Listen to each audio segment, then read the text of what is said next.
नमस्कार जी, मेरा नाम है दीपक और मेरे साथ हैं आनंद सर।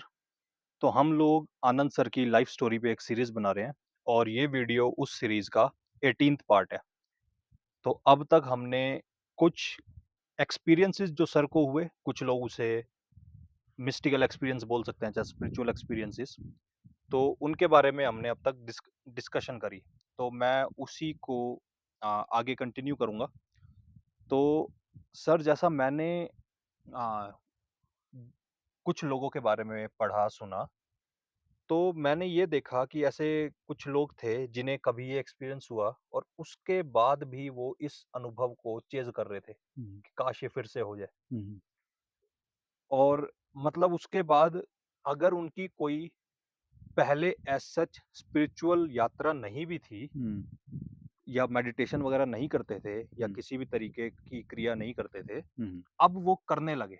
हुँ, हुँ, हुँ, क्योंकि उन्हें इस अनुभव का टेस्ट लगा, तो हुँ, उन्हें लगा कि यार ये और मैं फिर से एक्सपीरियंस करना चाहता हूँ। हुँ, हुँ, तो क्या आपके केस में कैसा था कि आपको जब ये अनुभव हुए, तो क्या हुँ, उसके बाद या क्या अभी भी आप ऐसा सोचते हो कि काश वो अनुभव फिर से हो जाए? हुँ। एक तो मैं उस समय तक कोई आध्यात्मिक कोई साहित्य मैंने पढ़ा नहीं था। तो ये अनुभव आध्यात्मिक हैं हुँ, हुँ। या अच्छे हैं, हुँ, हुँ।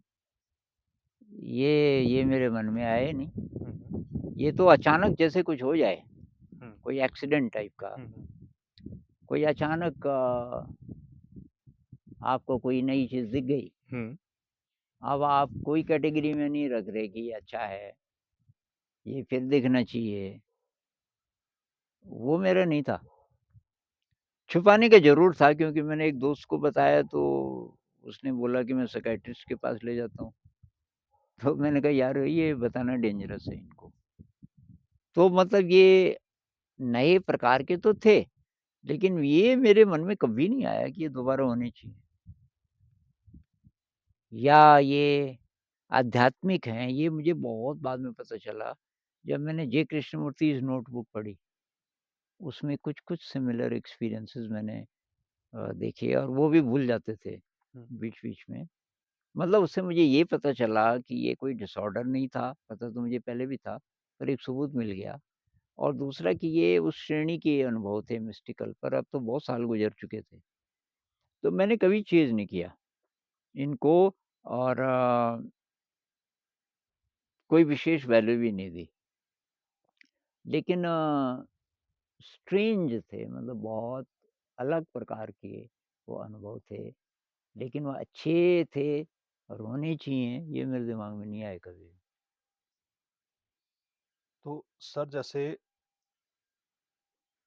हमारे जो भी व्यूअर्स हैं, हुँ, कई बार हमें कमेंट्स में आता है या फिर ईमेल भी आते हैं हुँ, जो हमने देखे हुँ, और उसमें कुछ लोग हैं जो चाहते हैं कि उन्हें out of the body experience हो जाए। हुँ, कोई सोच रहा है कि इस तरीके का एक्सपीरियंस हो जाए, तो वो आपसे हुँ, पूछते रहते हैं हुँ, कि गुरुजी हम ऐसा क्या कर लें कि हमें ये हुँ, हो जाए या मेरे हुँ, को ये पहले हुआ था, ये फिर से मैं चाहता हूँ। हुँ।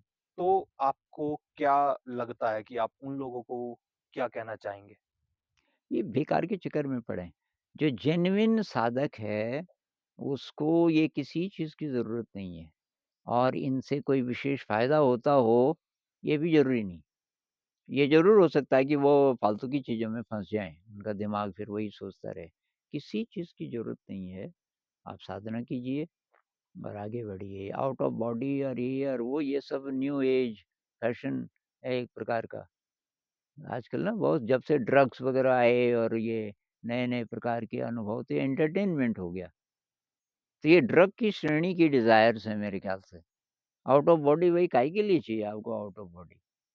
ये ये शरीर है, ये मन है, इसके साथ काम करने का बेस्ट तरीका है मेडिटेशन और मेडिटेशन को सपोर्ट करने वाली चीज़ें हैं। उतनी एनर्जी आप इन पे लगाओ, पारमिताओं पे एनर्जी लगाओ, निस्वार्थ सेवा करो और ये कृतज्ञता, विनम्रता इनकी प्रैक्टिस करो, शील चेक करो अपना, सारे शील आपके ठीक हैं जो कि बोले जाते हैं चोरी नहीं करना, हिंसा नहीं करना, ब्रह्मचर्य का पालन करना है इत्यादि। इन चीज़ों पे अगर हम एनर्जी लगाएँ तो वो ज़्यादा अच्छा होगा आध्यात्म की यात्रा के लिए बजाए कि ये एक्सपीरियंसेस आउट ऑफ बॉडी और वगैरह-वगैरह। और सर मैं एक बार अब क्योंकि हम पहले शांति निकेतन की बात कर रहे थे, हुँ, उसके बाद आगे की चीज़ें और क्लियर हो इसलिए हमें बीच में आपके स्पिरिचुअल एक्सपीरियंसेस के बारे में मतलब बात करनी पड़ी। हुँ, तो मेरे को बताना कि ये जो टाइम फ्रेम मैं समझ पा रहा हूँ, क्या ये वही है कि आप अपने मास्टर्स में थे, हुँ, एमए आप कर रहे थे, हुँ, उसके दौरान और उसके थोड़ा बाद मतलब जब आप लेक्चरशिप में थे लगभग हुँ, 2 साल के हुँ, अराउंड हुँ, कि ये एक्सपीरियंसेस आपको हुँ, इस इन ड्यूरेशन में हुए?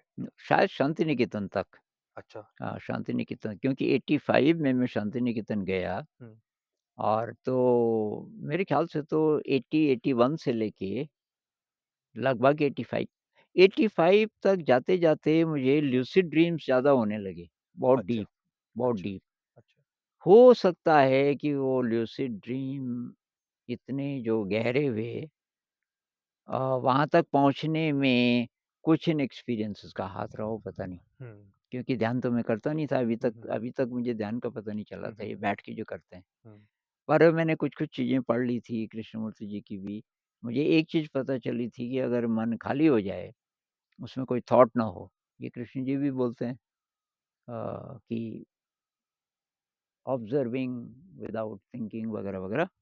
अब ये तो मेरा अनुभव हो भी चुका था कि मेमोरी गायब हो जाती थी, तो उससे भी मैंने इसको रिलेट किया।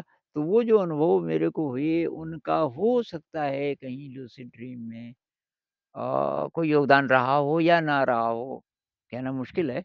लेकिन शांति निकेतन पहुँचते-पहुँचते अ, ये जो दिव्य अनुभव हैं, इस श्रेणी के अनुभव मेरे लूसिड ड्रीम के हैं। हुँ, और जैसे ये लगभग अगर हम ये टाइम ड्यूरेशन देखें आपका एमए, एमए के बाद थोड़ा टाइम काम, हुँ, उसके बाद शांति निकेतन जाना, तो हुँ। लगभग ये 4 से 5 साल का हम तो इंटरवल मान सकते हैं। 80 टू 85 रफली।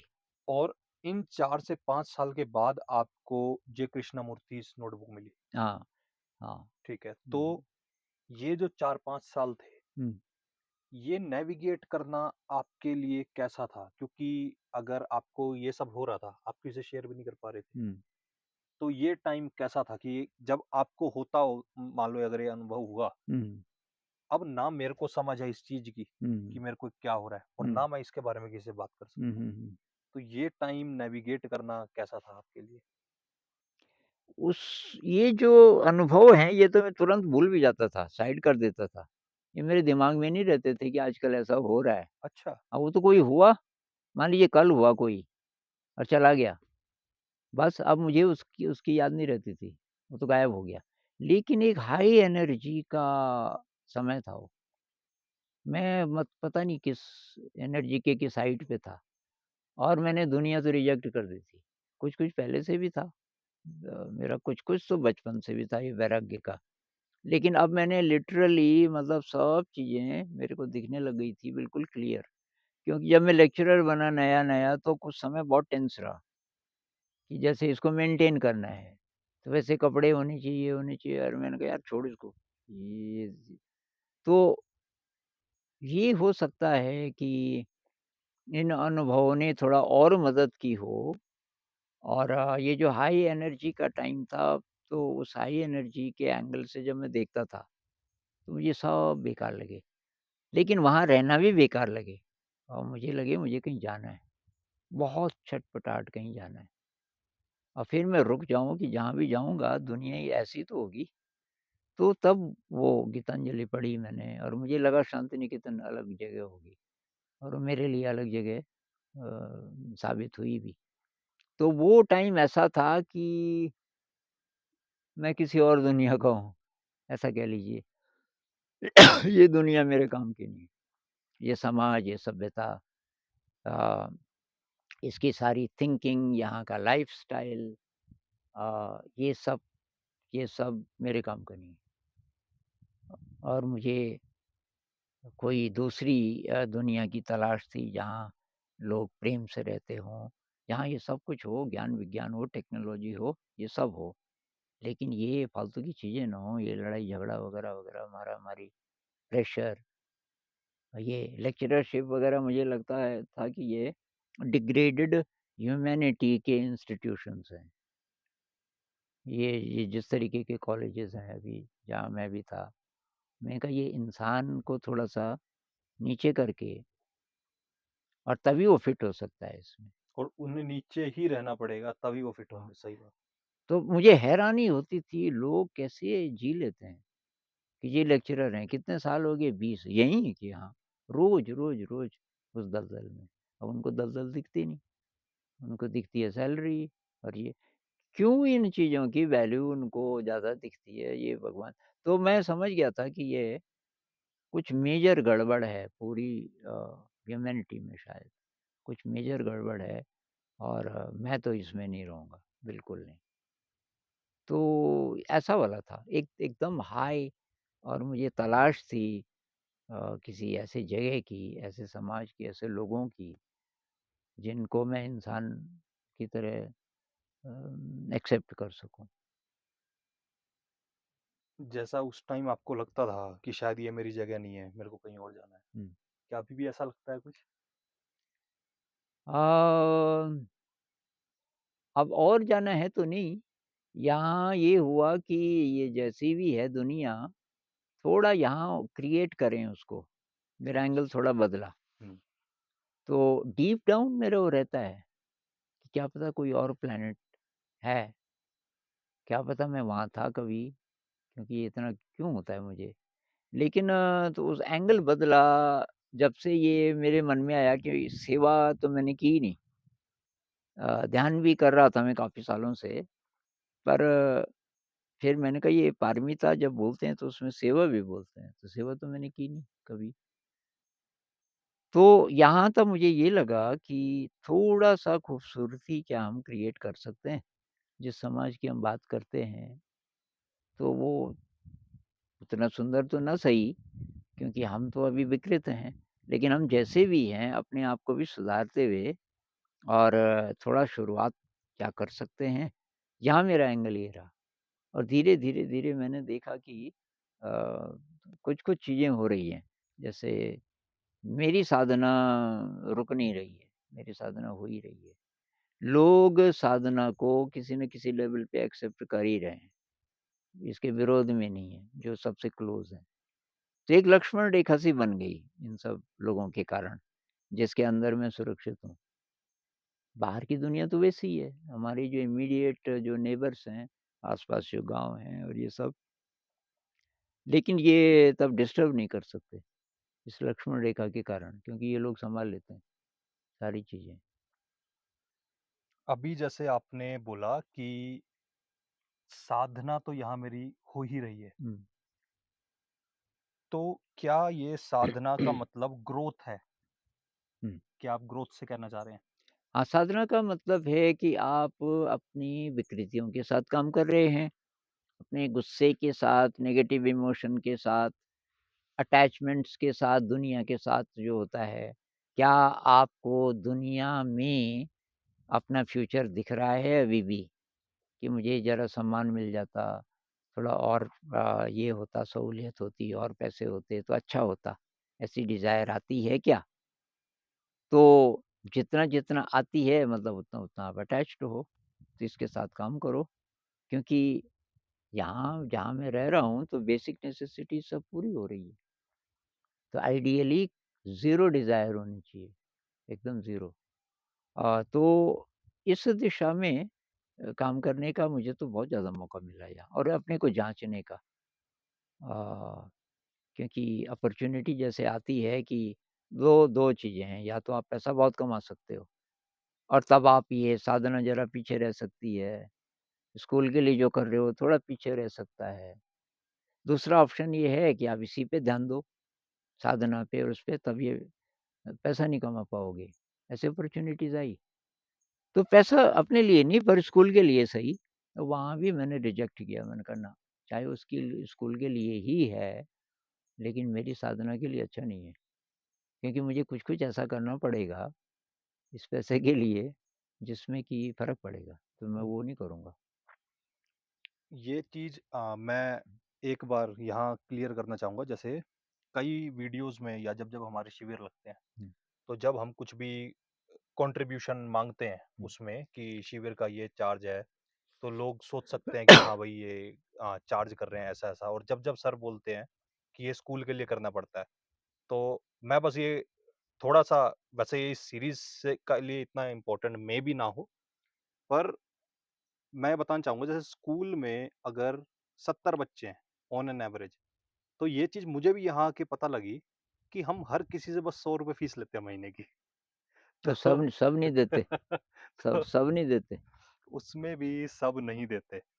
तो अगर मान लो 70 बच्चे ₹100 दे भी रहे हैं, तो स्कूल से हमारी शायद अर्निंग है ₹7,000, और इधर शायद 10 टीचर होंगे या उनसे ज़्यादा, फिर टीचर्स के रहने का, खाने का, मतलब पूरी कम्युनिटी मेंटेन करने का।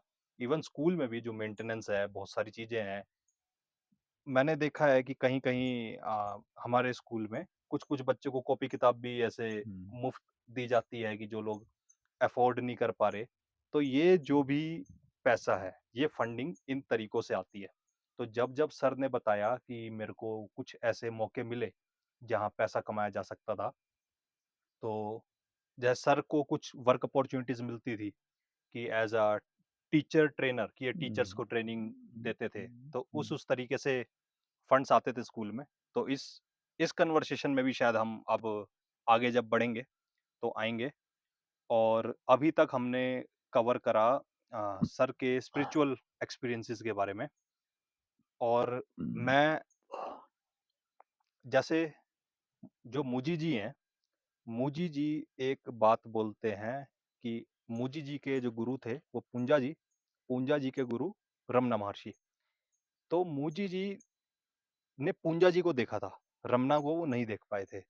तो मूजी जी पूंजा जी की आँखों में देख के बोलते थे, "these eyes have seen Ramna." तो वो ऐसे इम्पोर्टेंस देते थे पूंजा जी की आइज़ को। तो अभी जो ये चैप्टर, अब अगला चैप्टर आएगा, इट विल बी अराउंड जे कृष्णमूर्ति। तो बहुत लोग जे कृष्णमूर्ति को नहीं जानते होंगे। मैंने कुछ उनके काफ़ी टाइम से मैंने कुछ सालों से उनके वीडियोज़ देखे और उनके बारे में पढ़ा, कुछ-कुछ किताबें पढ़ी।